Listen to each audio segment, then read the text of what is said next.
watched him at when he was coming off the bench at Florida behind Chris Leak.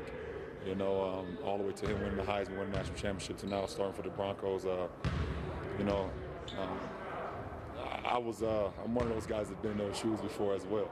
We're still in that boat where, you know, a lot of people doubt you, and you just got to try to prove them wrong. And you know, so I understood a lot what he's going through, or what he went through, and it's good to see him succeed now. All right, so LeBron James talking about a mutual friendship with Tim Tebow. Skip, go on this. What do you make of it? I want to hear what my friend Stephen A. says about something that's highly amusing to me, that LeBron James would dare to associate himself, even dare to say that he's now friends with a quarterback that you so disrespect. Aren't you ashamed of LeBron for associating with him? I'm trying to imagine something more pathetic than what I just heard. I'm struggling with that, I'll admit it.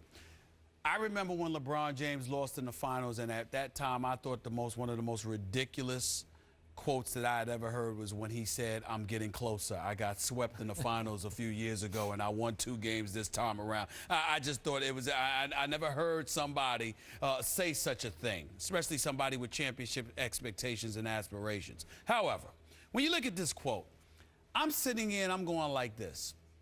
Who doubted LeBron James? Coming out of high school, there was never someone more ballyhooed than him. Right. Ever. Okay? You never went to college. I'm not hating on that. You as great as you are, that you made the choice that you should have made. You come to the NBA. Your first game was against the Sacramento Kings. You dropped 25-7, if I remember correctly, against the Sacramento Kings in your first ever NBA game straight out of high school. You know, we acknowledge that you exceeded the greatest of expectations. Mm-hmm.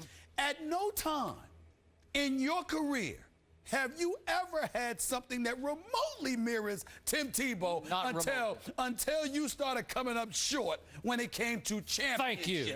Well said. There is absolutely no comparisons. There's nothing about you that mirrors Tim Tebow. And I hate to sound, maybe I'm getting Stephen A. Bayless here when I'm sitting there going like this. Well, maybe, just maybe, you're trying to garner sympathy, dare I say? No, it's not working. Tim Tebow, in my opinion, can't play quarterback yet, okay? You, on the other hand, are not a star. You are a superstar of the highest order. This is just weak, because what you're trying to do, in my eyes, is hide behind Tim Tebow, garner some sympathy. Well, maybe, I mean, he's the underdog now. I mean, we're all against LeBron James. Stop. You're the $100 million baller, okay, who's considered the greatest talent-wise, in the game. You came up short. Stop trying to hide. Handle your business. Stop it. It's pathetic. Well said. I'm going to applaud that. Thank you very much. Beautiful. Interesting points. And I will add a couple more. These two players, LeBron and Tebow, are diametrically opposed. They are the complete flip sides of each other, 180 degrees from each other. Because while I believe that Tebow envies LeBron's talent, his superior talent, the gifts that God gave him, I do believe that LeBron James envies Tebow's clutch gene, if you will. That fourth quarter thing that he has. Because while LeBron is great for about 3.5 quarters, Tebow, as you often point out, can be not so great for 3.5 quarters. But when it is time, by and large, Tebow comes to play when it's time to save the day. And LeBron does not, routinely does not. So I'm wondering if LeBron is drawn to Tebow because he'd like a little bit of that fourth quarter magic to rub off on him, that there's something he could learn from Tim Tebow. Here's the most pathetic part of it all. Back and forth. Here's the most pathetic part of it all. More than anything that I've said already, I actually can't disagree with that.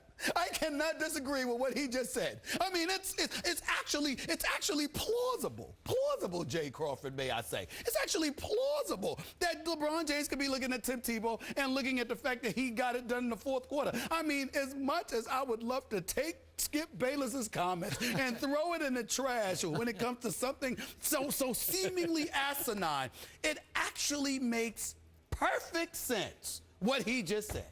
And that makes LeBron James look even more weak. It's great. Tim Tebow has two things that LeBron would love to have. That's championship.